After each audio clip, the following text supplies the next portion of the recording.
കശുമാമ്പഴം പാഴാക്കരുത്. കൃഷിയിടങ്ങളിൽ കശുവണ്ടി എടുത്ത ശേഷം കശുമാമ്പഴം വെറുതെ കളയാറാണ് പതിവ്. കശുമാമ്പഴത്തിന് പലപ്പോഴും വില കൽപ്പിക്കാറില്ല. എന്നാൽ കശുമാമ്പഴത്തിന്റെ പോഷകമൂല്യവും ഔഷധഗുണങ്ങളും മനസ്സിലാക്കിയാൽ ആരും ഈ ഫലം പാഴാക്കില്ല എന്നതാണ് വാസ്തവം. ഒരു നാരങ്ങയിലുള്ളതിന്റെ 5 ഇരട്ടി ജീവകം സി കശുമാങ്ങയിലുണ്ട്. കശുമാമ്പഴ നീര് ഛർദി, അതിസാരം, കുട്ടികൾക്കുണ്ടാവുന്ന വയറിളക്കം എന്നിവയ്ക്ക് ഔഷധമാണ്. ഉദരകൃമി നശിപ്പിക്കാനും അർശസിന് പരിഹാരം കാണാനും ഇതിന് കഴിയും. കശുമാങ്ങ പലരും ഇഷ്ടപ്പെടാത്തത് അതിലടങ്ങിയിട്ടുള്ള ടാനിൻ എന്ന പദാർത്ഥത്തിന്റെ സാന്നിധ്യം നിമിത്തമാണ്.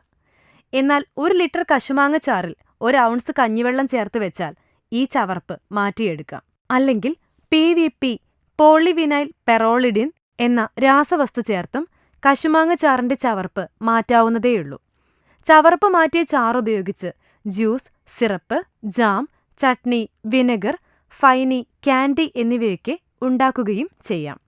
മാംസ്യം, കൊഴുപ്പ്, അന്നജം, കാൽസ്യം, ഫോസ്ഫറസ്, ഇരുമ്പ്, ജീവകം ബി, നിയാസിൻ എന്നിവ കശുമാങ്ങയിൽ അടങ്ങിയിരിക്കുന്നു. 100 ഗ്രാം കശുമാങ്ങയിൽ 200 മില്ലിഗ്രാം ജീവകം സിയും 450 IU ജീവകം എയുമുണ്ട്. കശുവണ്ടി പരിപ്പാകട്ടെ രുചിയിലും ഗുണത്തിലും 1-ാം സ്ഥാനത്ത് നിൽക്കുന്ന അതിവിശിഷ്ടമായ ഒരു ഉൽപ്പന്നമാണ്. കശുവണ്ടി പരിപ്പിൽ 47% കൊഴുപ്പുണ്ട്. എന്നാൽ സസ്യക്കൊഴുപ്പായതിനാലും അതുതന്നെ 82% അപൂരിതമായതിനാലും രക്തത്തിൽ കൊളസ്ട്രോൾ വർദ്ധിപ്പിക്കില്ല.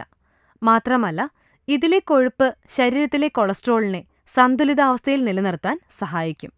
അതിനാൽ ഹൃദ്രോഗികൾക്കും കശുവണ്ടി പരിപ്പ് അതേപടി കഴിക്കാം.